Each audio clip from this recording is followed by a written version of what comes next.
What are you doing here? Oh, hey, Tom. Hi. Oh, hey. Oh, didn't see you there. Welcome to our latest purchase that we got. Look at this latest flip here. Isn't it magnificent? We're in Cleveland, Ohio, but more specifically, Beechwood. This is a nice B+ neighborhood, maybe even kind of borderlining A. Great place, very safe, and great potential. So we actually bought this place for $65,000 US, right? So where else are you gonna find that price here? Honestly, in Canada, it's not happening, right? It's not. And then the ARV, which is even crazier, for this property is around 130 to 140.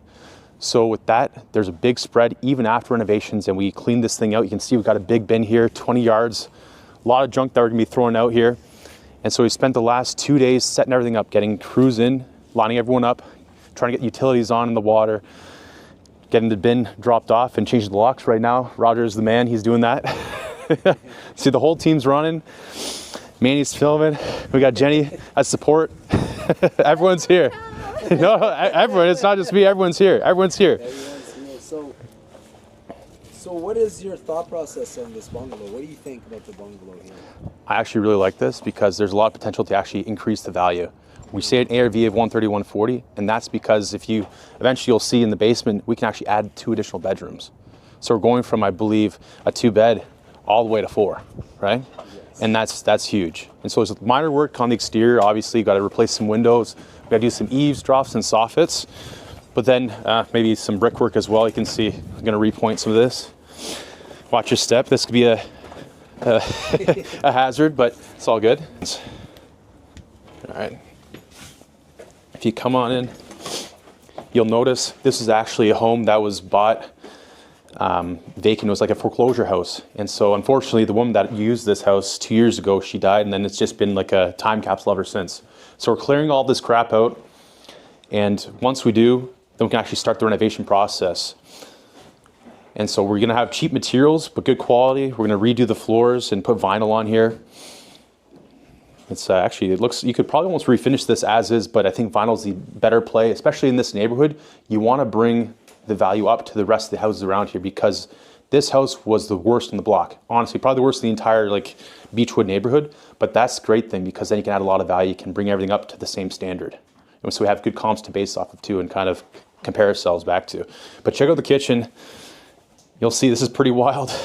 You can make some dinner here. Actually, look at those peanut butter. That's probably actually still good. Peanut butter was one of the few things that last. But you can see this is a tiny kitchen, but just rip this thing out and you can probably replace it for only a couple $1,000s. And again, because we're in America, the prices are so much cheaper. And that's another reason we're in Cleveland. It's not just because of the cheap prices of the house itself.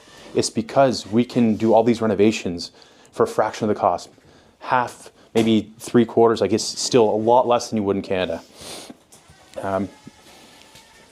Hopefully, it's kind of hard to see here in the dark because the power is still off, but check out this monstrosity. And even the ceiling's caving in. So this is a piece of work. It needs a little bit of TLC, but as Manny says, a little bit of Scotch tape and good attitude and a decent amount of money, and then you're all set. I actually like the tiles. You can see someone was living here at one time. Maybe it was even a squatter. Who knows? See the bed's all made. Cozy. And then there's just another bedroom and basically closets. So yeah, I love the green color too, eh? What do you think, Jenny? What do you like the color? I think it's a very relaxing color. Yeah, like, yeah, I think it's. You're here and you just feel like at peace and. It's it's very zen, coming back into style, maybe. Exactly. Goes with the wood tones. Jeez. But yeah, that's the final one. Just what a mess, right? Then you got pink accent walls too.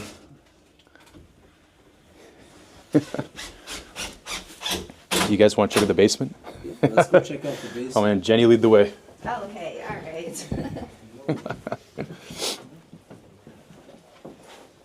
All right.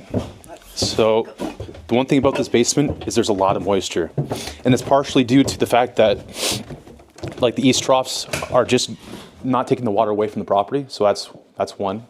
Two, There is some brickwork that needs to be done, and there's some grading issues. So maybe that's 3. The grading issues are sloping into the house, and that's a problem. So we need to adjust that. And then after we clean this up and we actually rip off these wood panels, you can see all around here, like you can see it's rotted.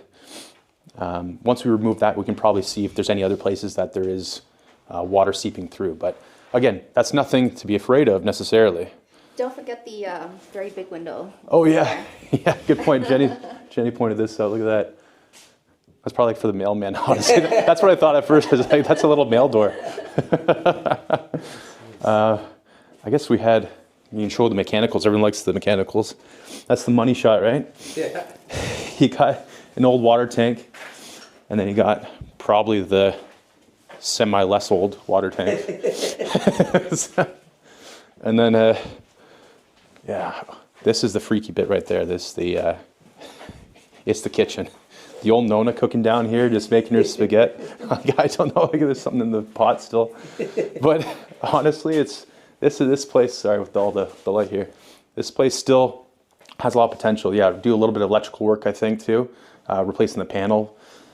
But honestly, this could be great. And then Manuel's had this vision here, if you come over this way. This isn't my idea, but that was his, is to actually put a bedroom over here so we can actually block this wall off and actually probably make a big bedroom right at the stairs here. And then that way you'll have one big bed, and then you just have to replace the window to make like more of an egress. And that provides a lot of value. And the ceiling height here is honestly not too bad because I'm 6'2".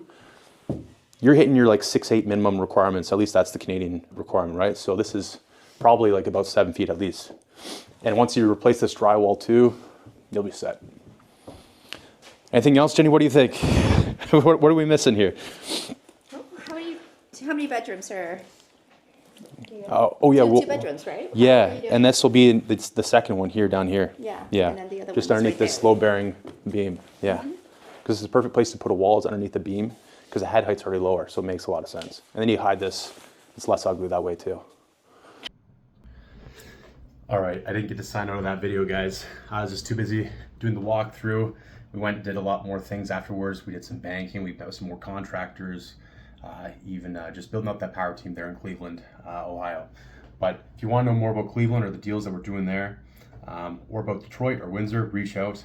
But like, comment, subscribe on this video, and let us know let me know if you want to know anything else about real estate investing. And stay tuned for more because we got a lot more in the pipeline. Bye.